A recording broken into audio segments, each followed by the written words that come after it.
안녕하세요. 4월 10일 토요일 새벽입니다. 하나님의 은혜가 이 시간 우리와 함께 하시기를 간절히 소망합니다. 이 새벽 우리에게 주시는 말씀은 출애굽기 3장 1절에서 12절의 말씀입니다. 출애굽기 3장 1절에서 12절의 말씀 제가 받들어 봉독하겠습니다. 모세가 그의 장인 미디안 제사장 이드로의 양떼를 치더니 그 떼를 광야 서쪽으로 인도하여 하나님의 산 호렙에 이르매 여호와의 사자가 떨기나무 가운데로부터 나오는 불꽃 안에서 그에게 나타나시니라. 그가 보니 떨기나무에 불이 붙었으나 그 떨기나무가 사라지지 아니하는지라. 이에 모세가 이르되 내가 돌이켜 가서 이 큰 광경을 보리라. 떨기나무가 어찌하여 타지 아니하는고 하니 그때에 여호와께서 그가 보려고 돌이켜 오는 것을 보신지라. 하나님이 떨기나무 가운데서 그를 불러 이르시되 모세야 모세야 하심에 그가 이르되 내가 여기 있나이다. 하나님이 이르시되 이리로 가까이 오지 말라. 내가 선 곳은 거룩한 땅이니 내 발에서 신을 벗으라. 또 이르시되 나는 내 조상의 하나님이니 아브라함의 하나님, 이삭의 하나님, 야곱의 하나님이니라. 모세가 하나님 배웠기를 두려워하여 얼굴을 가리매 여호와께서 이르시되 내가 애굽에 있는 내 백성의 고통을 분명히 보고 그들의 감독자로 말미암아 부르짖음을 듣고 그 근심을 알고 내가 내려가서 그들을 애굽인의 손에서 건져내고 그들을 그 땅에서 인도하여 아름답고 광대한 땅 젖과 꿀이 흐르는 땅 곧 가나안 족속, 헷 족속, 아모리 족속, 브리스 족속, 히위 족속, 여부스 족속의 지방에 데려가려 하노라. 이제 가라.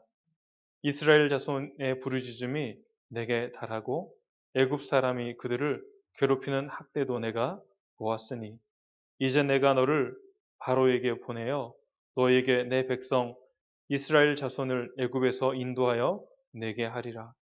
모세가 하나님께 아뢰되 내가 누구이기에 바로에게 가며 이스라엘 자손을 애굽에서 인도하여 내리이까.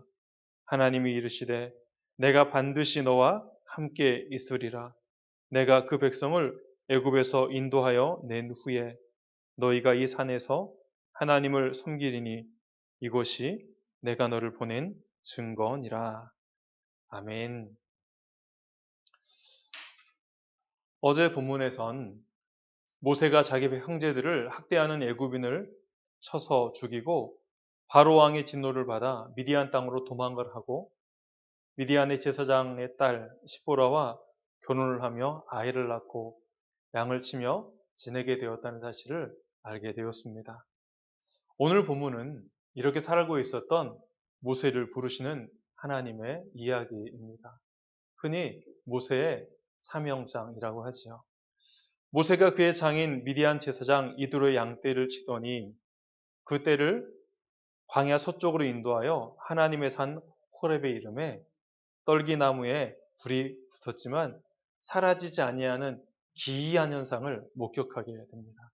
그리고 그것을 이상히 여겨 모세가 그 떨기나무 가까이 다가가는 그 순간 하나님의 부르심이 있습니다. 여러분 늘상 다니던 길이었고 떨기나무에 불이 붙으면 사그라지고 타서 사라지는 것이 종종 있었던 일이었기에 그냥 불이 붙었구나. 그리고 불이 붙었으면 곧 타서 없어지겠지라고 생각할 수 있었습니다. 그런데 오늘은 특이하게 떨기나무에 불이 붙었지만 그 나무가 타지 않고 계속 불이 붙어 있는 광경을 목격하게 되었습니다. 늘상 있었던 그 일상의 자리에서 특별한 일이 일어나고 있는 것이죠. 그 불이 타는 그 떨기나무에 가까이 가자 하나님의 소리가 들립니다. 모세야, 모세야. 모세는 그 소리가 자신을 부르는 하나님의 음성임을 직감적으로 알아차립니다. 그리고 내가 여기 있습니다. 라고 이야기를 하죠. 그런데 여러분, 어떻게 이렇게 모세야, 모세야라는 소리를 듣고 아, 그분이 하나님이시구나 라고 알아차릴 수 있었을까요? 모세에 대해서 잠시 살펴보도록 하겠습니다. 애굽을 떠난 후 40년의 세월이 지나는 동안 모세는 미디안에서 미디안 제사장의 딸인 시보라와 결혼을 하였습니다. 자녀를 낳고 양떼를 치는 일상의 삶들을 매일매일 살았고 40년의 시간이 흘렀습니다. 모세는 자신이 이스라엘 백성이라는 사실을 잊지 않았고 들려오는 애굽에서 고통당하는 백성들의 탄식과 부르짖음을 그도 알고 있었습니다. 미디안 광야, 즉 호렙산은 모세가 일상 속에서 하나님을 찾았고 하나님께 기도했고 백성들을 위해 중보했던 그러한 곳이었다라고 말할 수 있습니다. 오랜 시간 자신의 삶의 자리에서 하나님을 찾고 백성을 위해 기도하던 모세는 호렙산의 떨기나무 그 아래에서 하나님의 응답을 듣게 되어집니다.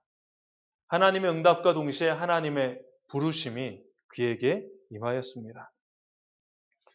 우리가 잘 알고 있듯이 모세는 이스라엘 백성을 자기 형제라고 칭하였습니다. 형제가 당하는 폭력을 지나칠 수 없어 몰래 애굽 사람을 쳐 죽였는데 그것이 빌미가 되어 그는 애굽에서 쫓겨나고 도망자 신세가 되어집니다. 형제가 당하는 폭력을 두고 볼 수 없어서 그 형제에게 폭력을 가했던 애굽 사람을 몰래 쳐서 죽일 만큼 그는 자신의 형제에 대한 애착이, 사랑이 강했던 사람입니다. 비록 그 사실로 인해 도망자가 되고 쫓기는 신세가 되었지만 애굽으로 돌아갈 수 없는 상황이 되었지만 그러나 자신이 어느 곳에 있든지 자기 형제를 생각하는 마음은 쉬 사라지지 않았고 형제들의 아픔과 그러한 고통들은 그의 가슴 속에 여전히 남아 있었습니다. 예를 들어 보면 일제강점기에 나라의 독립을 위해 만주와 해외 여러 나라에서 끊임없이 민족의 자주 독립을 위해 투쟁하고 기도하던 우리의 선조들과 같이 비록 자기 형제가 있는 애굽을 떠나 있지만 애굽의 억압과 폭력 속에 살고 있는 자기 형제들을 위한 모세의 기도와 중보는 변치 않았다는 사실이지요. 하나님은 모세의 사정과 이스라엘 백성들의 상황을 잘 알고 계셨습니다. 아브라함과 이삭과 야곱에게 세우신 언약 또한 기억하고 계셨죠. 이스라엘 백성들의 상황도 모세의 상황도 또한 아브라함과 이삭과 야곱에게 하셨던 언약도 하나님은 기억하고 계셨고 하나님은 하나님의 때를 기다리고 있으셨습니다. 미디안 광야의 호렙산 떨기나무는 모세에게 일상의 삶을 상징하는 장소였고 모세의 영성이 무르익었던 장소였습니다. 하나님은 모세의 삶의 자리에 함께 하셨고 그의 기도와 간구를 들으셨으며 드디어 오늘 모세에게 나타나셨습니다. 모세야 모세야라는 부르심 앞에 모세는 내가 여기 나이다라고 대답을 하죠. 모세의 대답은 하나님을 기다렸다는 듯이 자연스럽게 이어집니다. 하나님의 응답을 바라고 기도하던 곳이었기에 이렇게 대답할 수 있지 않았을까 생각을 합니다.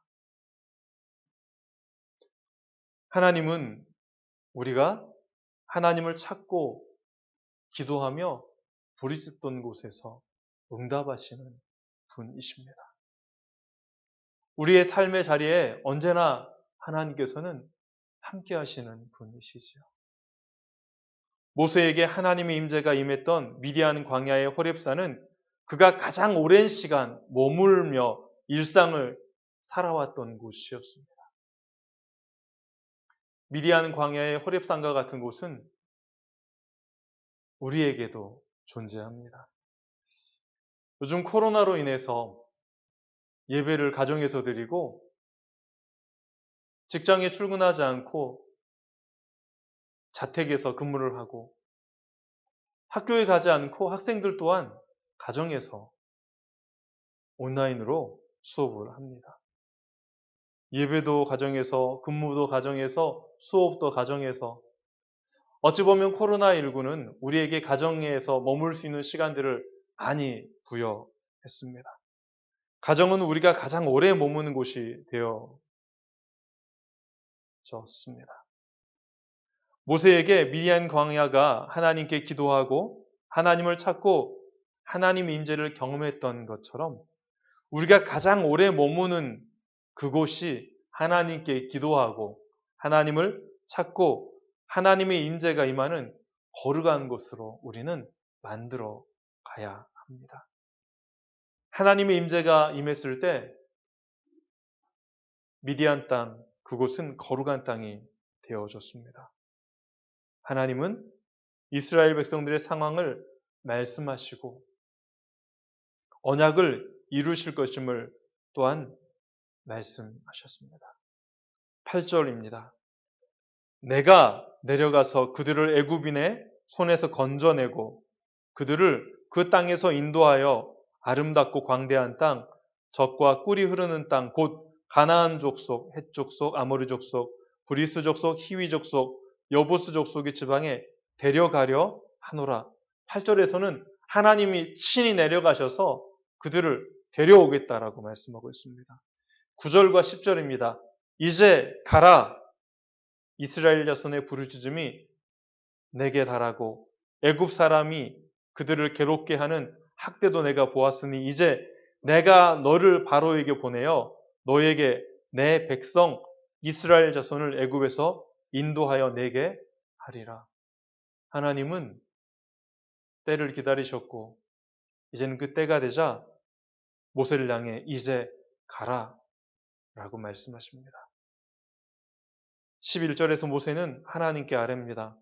하나님, 내가 누구이기에 바로에게 가며 이스라엘 자손을 애굽에서 인도하여 내리이까? 예전에 모세 같으면 하나님 이렇게 말씀하시면 젊었을 때는 하나님 제가 가겠습니다. 제가 하겠습니다. 혈기도 힘도 능력도 있었지요. 그러나 이제 80이 훌쩍 넘어버린 모세. 그는 자신의 형편을 잘 알고 있었습니다. 기력도 쇠하고 힘도 없고 자신은 동역자도 없는 미디안 광야에서 홀로 양떼를 치고 있는 그런 약하고 존재감이 없는 존재였다는 사실을 그는 알고 있었습니다. 비록 이스라엘 백성을 사랑하고 이를 위해 가슴 아파하지만 이러한 일을 할 수 있는 능력이 이제 자신에게 없다는 사실을 그는 뼈저리게 자각하고 있었습니다. 자신의 한계를 알고 하나님 앞에 내가 누구이기에 그 일을 할 수 있겠습니까? 라고 묻고 있습니다. 하나님은 모세의 마음을 아셨고 이렇게 응답하시죠. 12절에 내가 반드시 너와 함께 있으리라. 내가 그 백성을 애굽에서 인도하여 낸 후에 너희가 이 산에서 하나님을 섬기리니 이것이 내가 너를 보낸 증거니라. 하나님은 모세가 일상 속에서 하나님을 예배하던 미디안의 호렙산을 출애굽한 백성과 함께 예배할 곳으로 삼으시겠다라고 말씀하셨습니다. 그리고 내가 반드시 너와 함께 있으리라 약속해 주셨습니다. 오늘 하루도 우리와 함께 하시는 하나님과 동행하며 일상의 자리를 하나님이 임재하시는 거룩한 땅으로 만들어 가시길 소망합니다. 하나님은 우리의 일상에서 부르짖는 그 모든 시간들을 잘 알고 계십니다. 하나님 은혜가 우리와 함께하는 귀한 한 날 되시길 바랍니다. 하나님, 우리가 가장 오래 머물러 있는 바로 그곳에서 하나님을 예배하는 자 되게 하여 주옵소서. 우리가 기도하며 가슴 아파하는 그 기도를 하나님 들으시고 때를 따라 응답하여 주셔서 하나님께서 기억하고 계시다는 사실을 우리의 삶을 통하여 경험하고 그 하나님의 섭리와 은혜를 경험하며 오늘도 하나님께 감사하며 영광을 돌리며 살아갈 수 있도록 인도하여 주옵소서. 귀한 시간 우리에게 주신 은혜를 감사드리고 예수님의 이름으로 간절히 기도합니다. 아멘.